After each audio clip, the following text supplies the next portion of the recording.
Back at home, as kids are preparing to go back to school, the Trump administration has frozen more than $6 billion in grant funding for education, which is leaving at least one of our local districts hanging. Unit 5 School District in McLean County says they're waiting on about $1 million in funding, and they don't know when it will be available. The first installment of that money is usually sent by July 1st.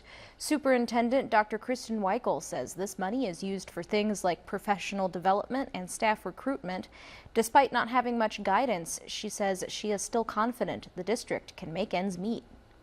Right now, they're not showing up as being accessible at all to any school district.